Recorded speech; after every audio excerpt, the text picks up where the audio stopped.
अस्सलामुअलैकुम, आप देख रहे हैं प्रोग्राम हर जाविये से। मैं हूं आपके साथ शुमाइला अरशद। नाज़रीन, भारत अपने आप को सेकुलर रियासत कहता है और लेकिन जिस तरह से भारत में हम इंसानी हुकूक की खिलाफ वर्जियाँ होते हुए देख रहे हैं वो पूरी दुनिया के सामने है और पूरी दुनिया इस बात की गवाह है। लेकिन सिर्फ एक भारत ही है जो कि इस बात को मानने को तैयार नहीं है कि भारत में अक़लियतों के साथ जो सलूक किया जा रहा है वो इसमें मुलव्वस है।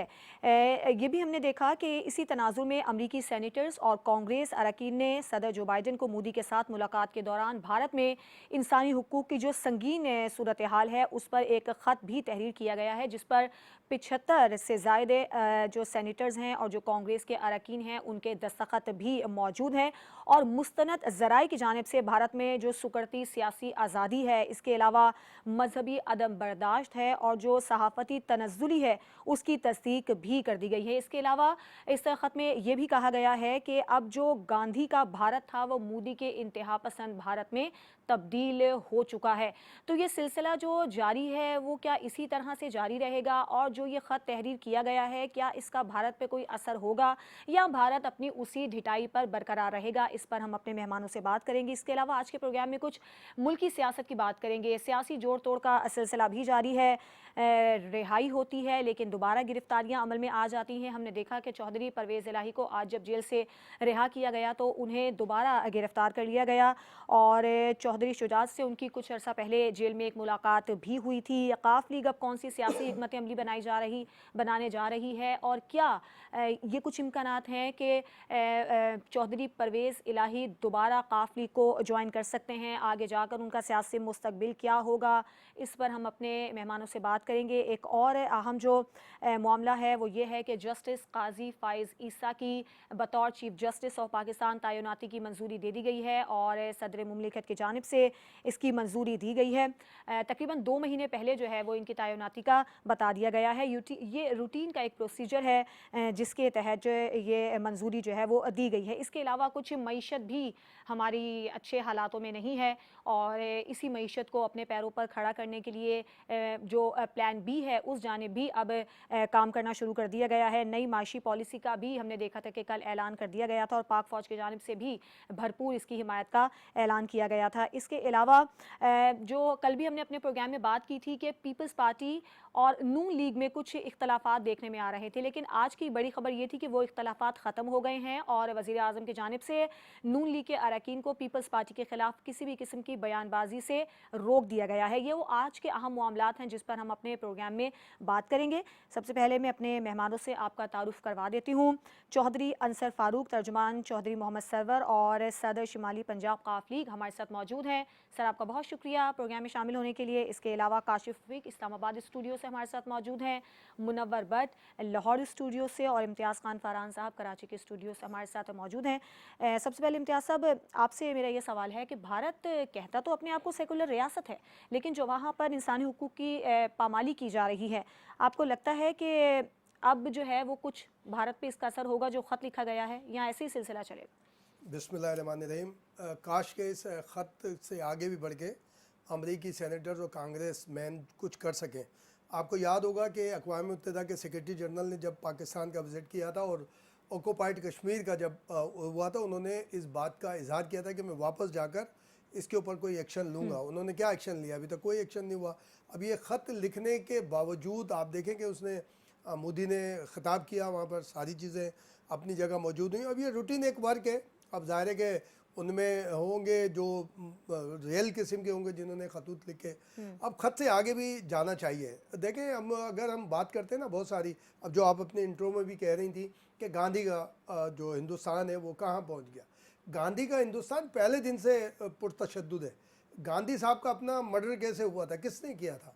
उसके बाद क्या इंदिरा गांधी के दौर में सिखों के खिलाफ सबसे बड़ा ऑपरेशन नहीं हुआ था कि जिसके अंदर लाखों सिख मारे गए थे और वो गोल्डन टेम्पल हुआ था? आज तक कोई सिख हिंदुस्तान में सही काम करने को तैयार नहीं है, कोई एक्टिविटी नहीं कर सकता। उनकी वो सारी अलग अलग चीज़ें तहरीक चल रही है। अलग तहरीक गुजरात के अंदर हुआ, वो ठीक है। मोदी को हम कह सकते हैं कि गुजराती में हमारे ईसाई जो कम्युनिटी है उसका लाखों और जो हज़ारों की मणिपुर तादाद, में सूरत हाल बिल्कुल है वो सारे भी के हमारे सारे। सामने है। तो हाँ। ये तो है। अब हमें वो लिखा होता है जब आप बाई फुट अगर जाएंगे हाँ। हिंदुस्तान, तो लिखा होता है बहुत बड़ा बड़ा कि हम दुनिया की सबसे बड़ी जमहूरियत में आपको और खुशामदीद ये कहते सबसे हैं। बड़ा झूठ है। सबसे बड़ा झूठ है, वो सारी चीज़ें सामने हैं। अब उसमें बाज़ औक़ात ये कहा जाता है कि हम रिवायती मुखालिफ हैं, पाकिस्तान रिवायती मुखालिफ है हिंदुस्तान का, इसलिए हम सिर्फ मुखालफत में बात करते हैं। ऐसा नहीं है, रियलिटी के साथ भी बात करते हैं। जहाँ जहाँ हिंदुस्तान ने कोई अच्छा मामला हुआ तो ज़ाहिर है कि पाकिस्तान ने उसको सपोर्ट की, साथ जी खड़ा हुआ। लेकिन जी जहाँ जहाँ देखें, सिर्फ मुसलमान नहीं, तमाम जो मिनॉरिटीज़ हैं और वो जो छोटी ज़ात है, वो सारे के सारे जो इस वक्त हैं, अब तो ये हमें कहना चाहिए, गांधी के हिंदुस्तान की बात जी ख़त्म ना, हम तो कहना चाहिए मोदी के हिंदुस्तान में मोदी की जहनीत के मुताबिक बिल्कुल ही सब कुछ हो बिल्कुल रहा है। ठीक है। अच्छा काशिफ, आपको क्या लगता है भारत जो है वो अक़लियतों के लिए कितना गैर महफूज मुल्क बन चुका है? देखें, भारत में जो रजीम मुसल्लत है और कई सालों से मुसल्लत है, ये एक मुनाफिकाना रवैये की पीक पे है।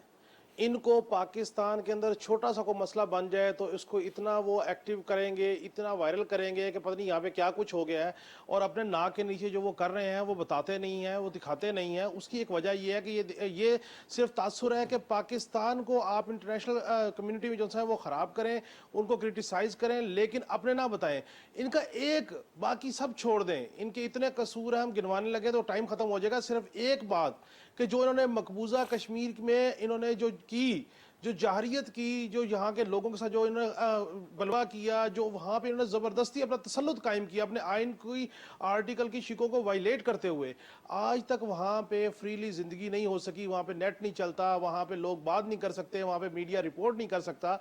तो इस तरह की जो सूरत हाल है, इससे आप क्या तवक्को करेंगे? बुनियादी तौर पे भारत चाहता है कि जोर जबरदस्ती मीडिया को कंट्रोल कर लो, सोशल मीडिया को कंट्रोल कर लो, और लोगों की हक रायदही को कंट्रोल कर लो, और जोर जबरदस्ती वहां पे एक hard core fundamentalist Hindu state बनाई जाए, ना कि सेकुलर स्टेट बनाई जाए। बिल्कुल सिखों को वहां पे आजादी नहीं, मुसलमानों को आजादी नहीं, ईसाइयों को आजादी नहीं, काहे की जमहूरियत और काहे की सेकुलर स्टेट। ये सिर्फ ये है बिल्कुल कि चोर मचाए शोर वाली कहानी है कि पाकिस्तान के ऊपर क्रिटिसाइज करो और अपना किसी को कुछ ना बताओ। मेरिट जी के ऊपर देखें तो हम तो फिर बहुत अच्छी जगह पे रह रहे हैं, बात कर रहे अल्हम्दुलिल्लाह। हैं, क्रिटिसाइज करते हैं, और हमारी बात सुनी जाती है, हमें बात करने से कोई रोकता नहीं है। वहां पे तो आप बात नहीं कर सकते। आप बात करें, रात को आपको उठा के ले जाएंगे, गायब कर देंगे, बलवा करवा देंगे। बिल्कुल। अब तो नया काम शुरू हो गया कि जहां पे ज्यादा मुसलमान है वहां पे जाके जलाओ घिराव करो, वहां पे लोगों को मारो, और ताकि काशिफ, मुसलमान ही नहीं, जो क्रिश्चियंस हैं, इसके अलावा जो सिख हैं, जो निचली जात के मैं हिंदू तो हैं, कह रहा वो हूँ कौन जी, से देखें, महफूज हैं? सिख कम्युनिटी के साथ जो इन्होंने किया, उसके जी बाद जी जो इन्होंने वहां पे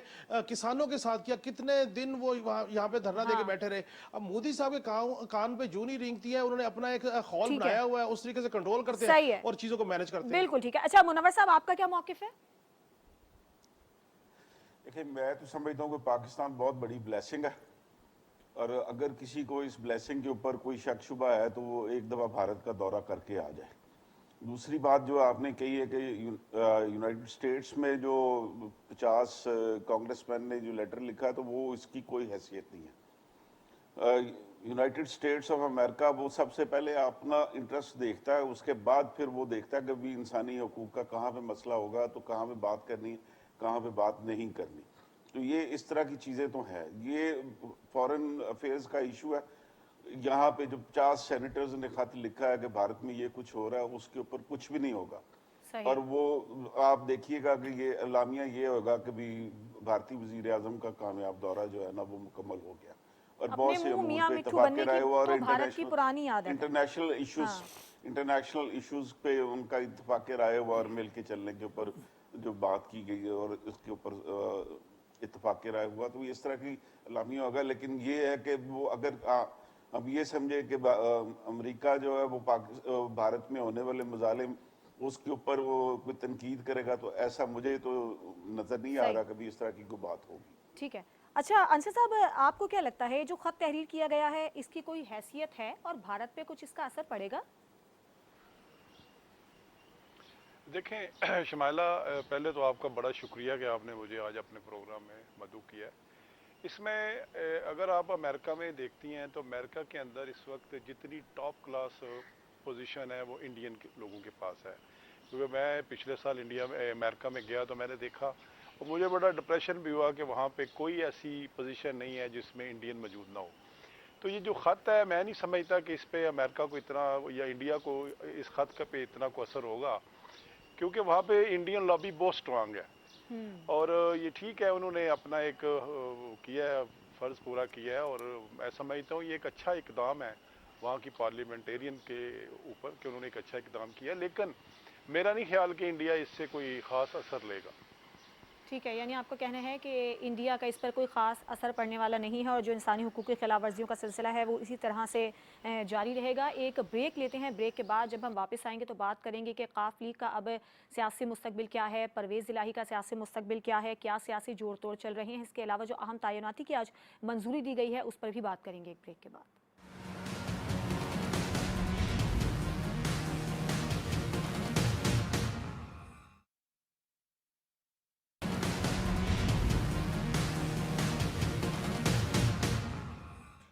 वेलकम बैक। अब हम बात करेंगे कि आगे चलकर मुल्की सियासत में अकाफ लीग की सियासी हिकमत अमली क्या है और चौधरी परवेज़ इलाही जिनकी आज रिहाई हुई थी लेकिन दोबारा उन्हें गिरफ्तार कर लिया गया है, फिर उनकी चौधरी शुजात हुसैन से एक मुलाकात हुई थी, उसके पीछे क्या कहानी थी, इस पर हम बात करेंगे। अंसर फारूक साहब, सबसे पहले मैं आपसे ये जानना चाहूँगी कि चौधरी सरवर अब कहाँ से इलेक्शन लड़ेंगे और क्या आसिफ अली जरदारी अकाफ लीग को सिंध से सीट एडजस्टमेंट का कोई सिग्नल दे चुके हैं? इसमें एक तो पहली बात यह है कि आपके जो दूसरे मेहमान हैं उनकी मुझे प्रॉपर आवाज़ सुनाई नहीं दे रही, ज़रा इसको आप चेक कर लें। अच्छा ठीक है, बिल्कुल। अच्छा, जो आपका सवाल है चौधरी सरवर साहब का, तो चौधरी सरवर साहब के पास अभी 2-3 ऑप्शंस हैं। एक तो ऑप्शन लाहौर से है, शदारा में शायद वो इलेक्शन लड़े नेशनल असम्बली का। इसके बाद उनकी कोशिश ख्वाहिश है कि मैं उधर से शोरकोट जंग से इलेक्शन लड़ूं। तीसरा शायद इस्लामाबाद से। तो अब ये तो पार्टी क़यादत फैसला करेगी कि उनको कहाँ से इलेक्शन लड़ाना है। तो वो सारी जगहों पे माशाल्लाह उनका एक अच्छा नाम है, लोग उनकी वो इज़्ज़त की निगाह से देखते हैं। तो मैं ये समझता हूँ जो भी पार्टी फैसला करेगी उस पर चौधरी साहब उसी जगह से इलेक्शन लड़ेंगे। और सर आप दूसरा आपका कहाँ से सवाल क्या इलेक्शन था? लड़ेंगे? मेरा जी वैसे तो भाई मेरा सिटी है वो सियालकोट है, और मेरी ख्वाहिश यही होगी कि मैं सियालकोट से ही इलेक्शन लड़ूं। और मैं वही मेरा फिर इस पे होगा कि जो भी पार्टी क़यादत इस पे फैसला करेगी, हमें तो पार्टी क़यादत के फैसले को जो है वो उसको देख के ही सारा अपना करना पड़ेगा, जो भी प्लान है। अच्छा सर, वो एक और सवाल मैंने आपसे ये किया था कि क्या आसिफ अली जरदारी काफ लीग को सिंध से कोई सीट एडजस्टमेंट का सिग्नल दे चुके हैं, कुछ इम्कानात हैं? जी, इसमें यह है कि देखें, आप जैसा कि जानती हैं कि चौधरी शुजात साहब और जरदारी साहब का आपस में बड़ा अच्छा इज़्ज़त का एहतराम का रिश्ता है, और दोनों एक दूसरे का बहुत एहतराम करते हैं। पिछले दिनों में चौधरी शुजात साहब के घर आए थे जरदारी साहब। सो जरदारी साहब ने कर्टसी के तौर पे चौधरी शुजात साहब को कहा था कि हम आपको सिंध से भी जो आप चाहें 1-2 सीटें, हम आपको नेशनल असम्बली की और उसके साथ पूरा विंग जो सूबाई असम्बली का है हम आपको अकोमोडेट कर सकते हैं। तो अब इसमें जो भी फैसला होगा चौधरी शुजात साहब का और जरदारी साहब का, मैं ये समझता हूँ ये कोई बहुत बड़ी बात नहीं है। जरदारी साहब अकोमोडेटिव हैं और यकीनन वो अकोमोडेट करेंगे। तो क्या परवेज़ इलाही फिर वापस आ जाएंगे? देखिए, परवेज़ इलाही साहब का वापस पार्टी के अंदर आने का फैसला अगेन चौधरी शुजात साहब का है। हमारा तो इसमें कोई इतराज़ नहीं है। पार्टी के अंदर बहुत सारे लोग होते हैं, चौधरी परवेज़ इलाही साहब भी अगर आएँ तो हम उनको वेलकम करेंगे, लेकिन ये फैसला प्योरली चौधरी शुजात साहब का है क्योंकि उनका फैमिली का मैटर है, और चौधरी सरवर साहब फैमिली के मैटर में बिल्कुल उनकी कोई इंटरफेरेंस नहीं है। उन्होंने कहा है कि चौधरी शुजात साहब जो फैसला करे, मैं चौधरी शुजात साहब के फैसले के साथ हूँ। ठीक है। अब मुनव्वर, आपसे मेरा यह सवाल है कि आपको क्या लग रहा है, आज हमने देखा कि चौधरी परवेज़ इलाही की रिहाई हुई, फिर उनको दोबारा गिरफ्तार कर लिया गया, तो उनका सियासी मुस्तकबिल अब आगे क्या बनता नजर आता है? अच्छा शुमाइला, मैं यहाँ पे एक छोटी सी करेक्शन कर दूं, आपकी इजाजत हो तो। बिल्कुल। चौधरी परवेज इलाही साहब जेल से रिहा नहीं हुए, उनको जमानत मिली? FIA जी मैं नहीं, अभी उनकी रोबकार आज पहुंची है थोड़ी देर पहले। चौधरी साहब ने दानिस्ता तौर पे जब उन्हें पता चला कि भी ये इनकी अरेस्ट के लिए FIA तैयार है, तो उन्होंने अपने लॉयर्स के जरिए लाहौर हाई कोर्ट में पिटिशन फाइल करती थी प्रोटेक्टिव बेल की, और उसकी वजह से आज उन्हें वहाँ पे पेश होना था, लेकिन वो चूंकि FIA उन्हें लेके चली गई थी रिमांड के लिए। FIA ने चौधरी परवेज इलाही साहब को रिमांड हासिल करने के लिए जेल से लिया था, अदालत में पेश किया, लेकिन अदालत ने उनका रिमांड नहीं दिया और उनको दोबारा 14 रोज के लिए जुडिशल कर दिया था। अब उनकी रिहाई का फैसला कल वो लाहौर हाई कोर्ट में होगा कि भी आया उनकी जो बेल है उन्हें ग्रांट की जाए या ना की जाए। जो कल ही जो एफआईआर दर्ज हुई थी मनी लॉन्ड्रिंग के हवाले से, अब वो उस मामले में उनका एक रह गया। बाकी मुकदमात में वो अपनी रिमांड भी पूरा कर चुके हैं और वो उन मुकदमात को फेस भी करे। तो मुझे नहीं लगता, जहां तक मेरी इतला है, जहां तक मैं चौधरी साहब के जराए को जानता हूं, तो मुझे ये लग रहा है कि चौधरी परवेज इलाही साहब वो पाकिस्तान तहरीक इंसाफ के सदर के तौर पे ही रहना पसंद करेंगे और वो काफली को ज्वाइन नहीं कर रहे। ठीक है, अगर अच्छा, इस तरह की कोई बात सही है। अच्छा काशिफ, आपको क्या लगता है जो भी भट्ट साहब ने बात की है ऐसा ही है?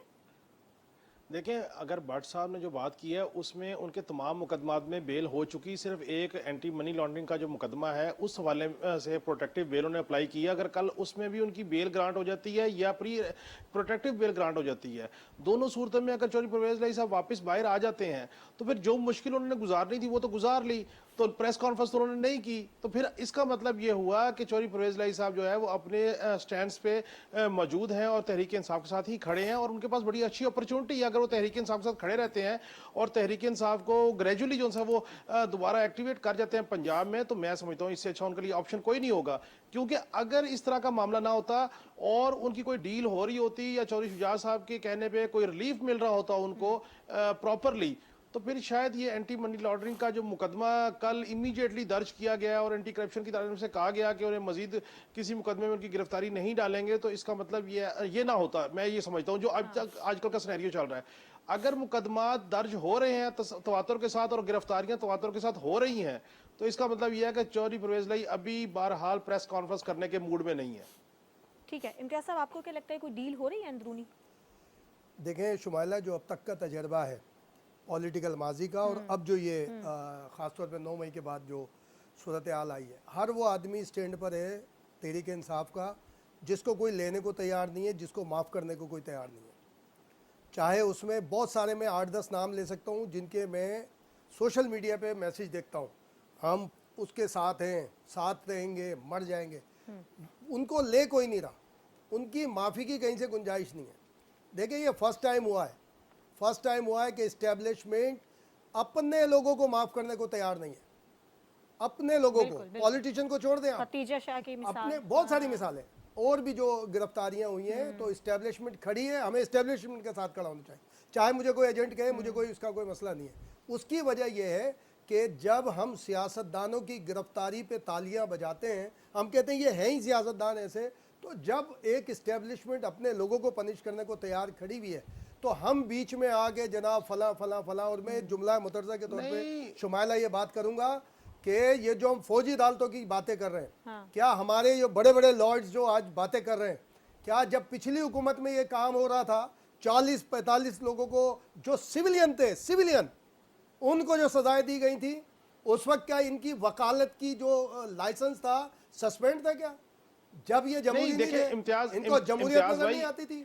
तो ये सारे वो स्टैंड पे खड़े हुए हैं जिनको कोई लेने को तैयार नहीं है, जिनको माफी मिलने को तैयार नहीं।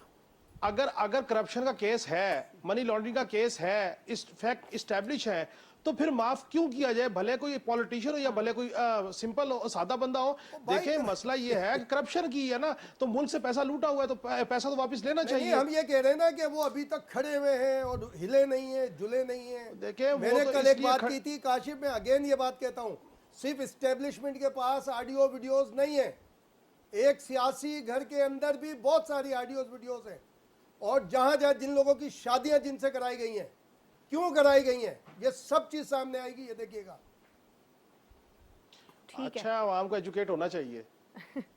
ठीक है, बिल्कुल। एक ब्रेक लेते हैं, ब्रेक के बाद जब हम वापस आएंगे तो हुकूमत का जो IMF से मुज़ाकरात था का सिलसिला था, वो अभी तक किसी अंजाम को नहीं पहुंचा है और आखिरी कोशिश भी एक दोबारा से की जा रही है। तो मुआशी पॉलिसी क्या है, फिर जस्टिस काजी फाइज ईसा की बतौर चीफ जस्टिस तैनाती की मंजूरी भी दे दी गई है, इस पर बात करेंगे। इसके अलावा बिलावल भुट्टो जरदारी की जानिब से जो जारहाना रवैया इख्तियार किया गया था, वो लगता है असर कर गया है और अब ये मामला दोनों के दरमियान सेट हो गए हैं। इस पर बात करेंगे एक ब्रेक के बाद।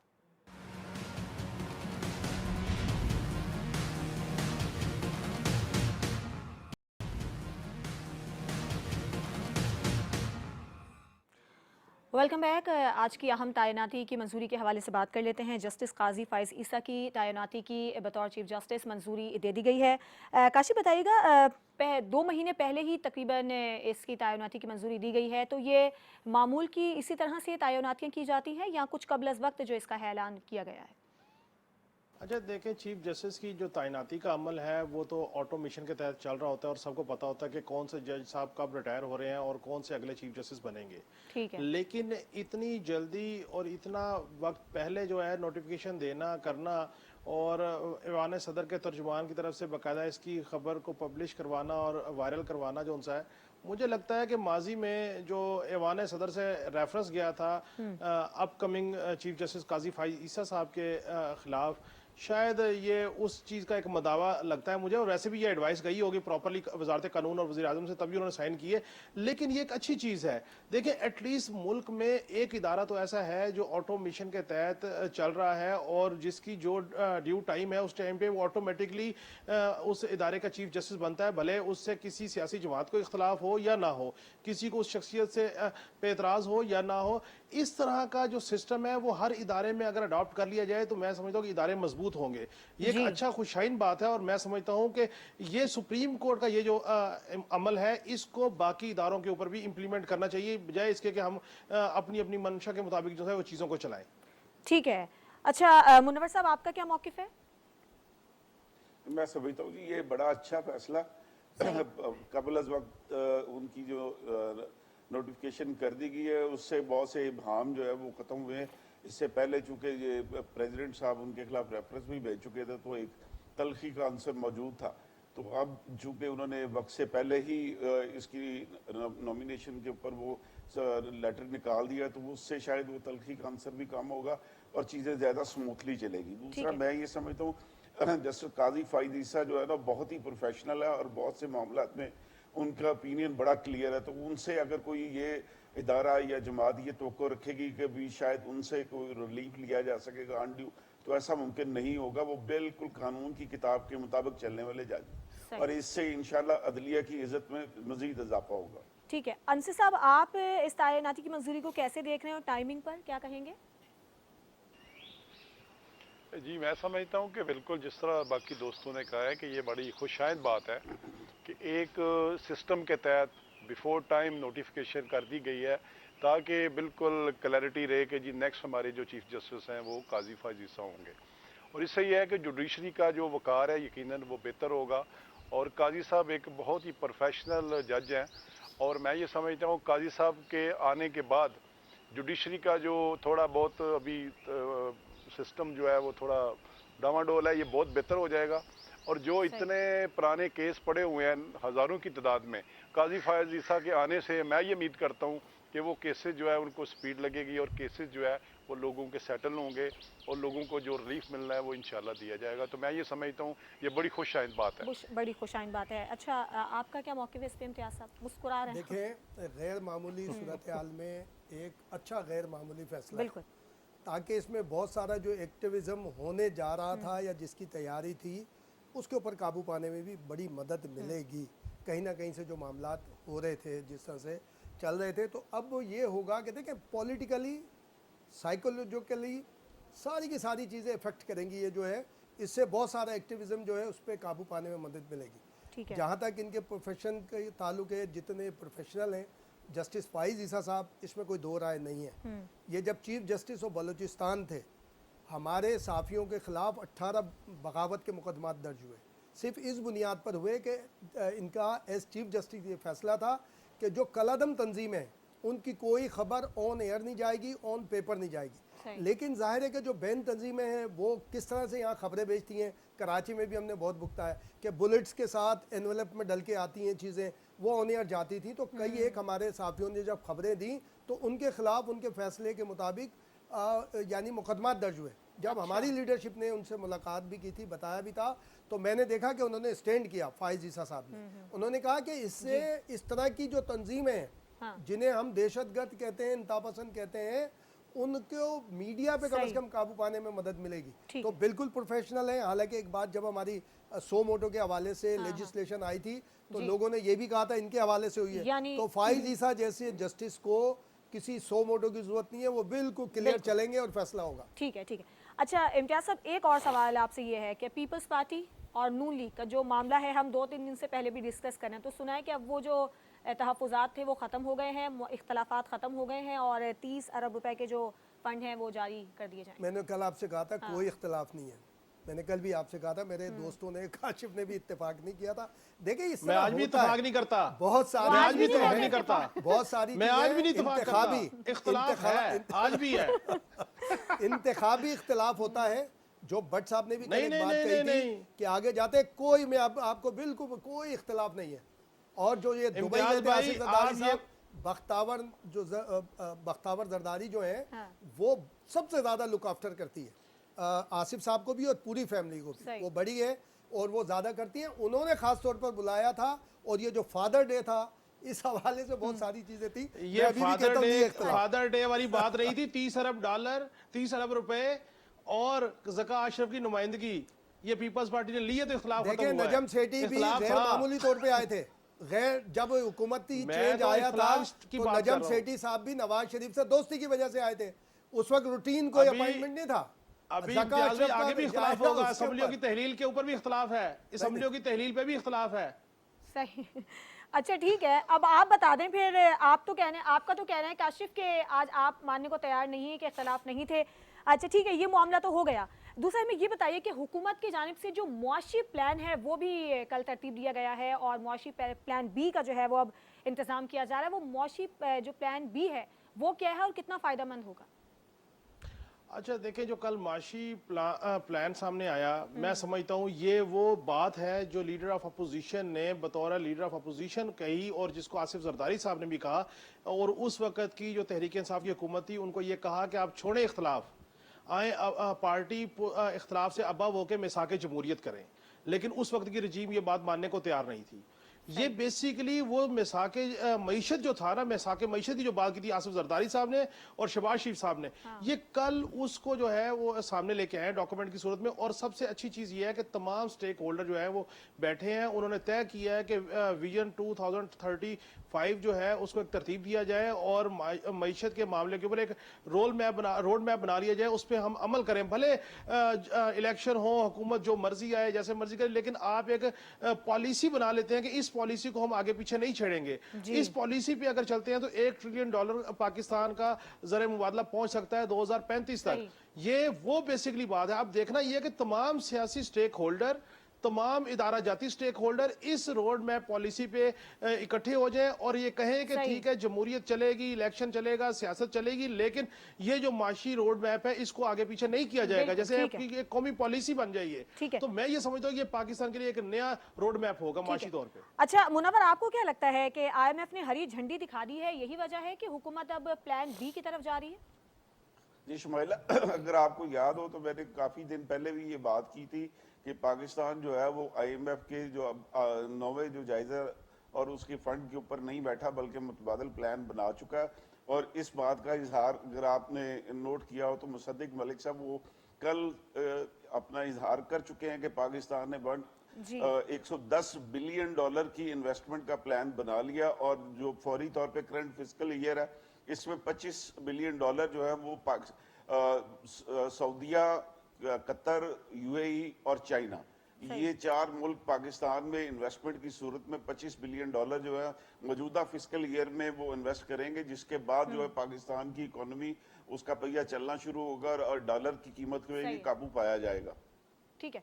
अच्छा अंसर साहब, आपको क्या लगता है हुकूमत की जानिब से जो इकदामात उठाए जा रहे हैं मईशत को इस बहरान से निकालने के लिए, वो कितने कारगर साबित होंगे आगे चलकर? देखें इसमें मैं क्योंकि बहुत सारी चीज़ों का मैं विटनेस हूँ कि मेरे सामने चौधरी सालेक हुसैन पिछले कई महीनों से, क्योंकि वो बोर्ड ऑफ इन्वेस्टमेंट के मिनिस्टर हैं, तो पिछले कई महीनों से वो काम कर रहे थे और अक्सर वो बाहर के उन्होंने दौरे किए, तो कल भी वो वहाँ मौजूद थे। तो मैं ये समझता हूँ कि इसके बगैर कोई चारा नहीं है और ये बहुत अच्छा इकदाम है। और अभी ये फैसला कर लिया गया है रियासती इदारों की जानब से भी, और जो भी हुकूमत आए, कि हमने ये माशी प्लान जो है इसको हमने चेंज नहीं करना, जो भी गवर्नमेंट आए वो इसकी पाबंद होगी। और इसीलिए कल आर्मी चीफ भी वहाँ मौजूद थे और उन्होंने इस चीज़ को विटनेस किया। ताकि सबका कॉन्फिडेंस बहाल हो और जो बाहर के हमारे इन्वेस्टर हैं उनको भी कॉन्फिडेंस हो कि जी पाकिस्तान के अंदर अब जो है हमारी इन्वेस्टमेंट जो है वो सेफ़ होगी। इसी तरह काजी फायज ईसा साहब की जो तैनाती है वो भी इसी बात की कड़ी है।